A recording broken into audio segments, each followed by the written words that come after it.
महाराष्ट्र में इस बार महायुति ने तो ऐतिहासिक बहुमत हासिल किया है। अकेले बीजेपी ने भी सारे पुराने रिकॉर्ड तोड़ दिए हैं। पहली बार है जब बीजेपी को 132 सीटें मिली है।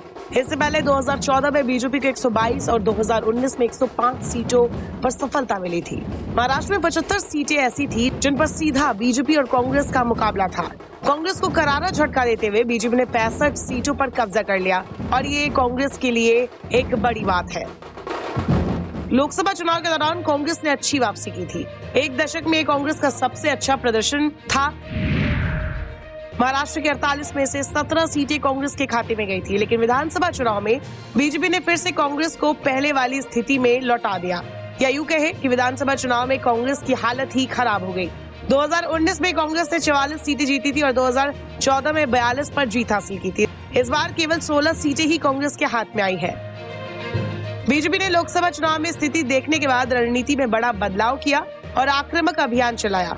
उप मुख्यमंत्री देवेंद्र फडणवीस और राज्य में बीजेपी चीफ चंद्रशेखर बावनकुले ने भी क्षेत्रों में प्रत्याशियों का सपोर्ट किया। इसके अलावा प्रधानमंत्री नरेंद्र मोदी, अमित शाह, नितिन गडकरी और योगी आदित्यनाथ ने एंटी इनकम्बेंसी को कम करने में बड़ी भूमिका निभाई। जानकारों का कहना है कि आरएसएस की जमीनी पकड़ और अभियान बीजेपी की इस जीत के पीछे बड़ी वजह है। आरएसएस ने राज्य में 60,000 बैठकें की थी। बीजेपी को इसका बड़ा फायदा मिला। कांग्रेस के पास इस तरह की जमीनी तैयारी की कमी थी। इसके अलावा कैंडिडेट सिलेक्शन का भी ध्यान सामाजिक समीकरणों के आधार पर रखा गया। जमीन पर कांग्रेस का अभियान कम दिखाई दे रहा था। उसका नतीजा ये हुआ कि कांग्रेस की बाला साहेब थोराट और पृथ्वीराज चौहान जैसे दिग्गज नेता भी अपनी सीट नहीं बचा पाए। 75 में से कांग्रेस किसी तरह 10 सीटें जीत पाई।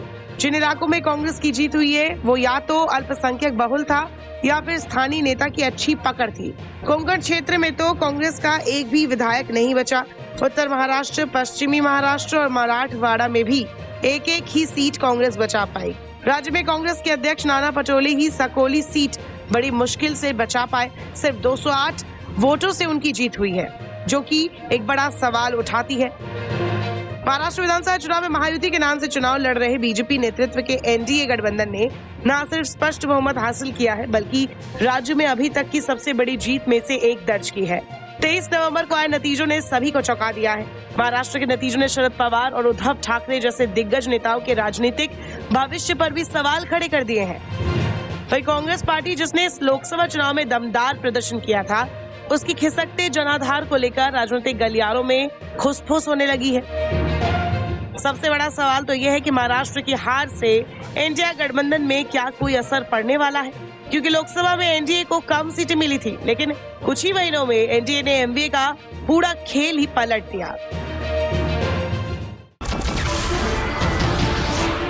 नमस्कार, मैं हूं मानक गुप्ता। अगर आपको हमारा ये वीडियो पसंद आया हो तो इसे लाइक और शेयर जरूर करें और हाँ, हमें सब्सक्राइब और फॉलो करना ना भूलें ताकि आप देश और दुनिया की कोई खबर मिस ना करें। तो जुड़े रहिए हमारे साथ और देखते रहिए न्यूज़ 24।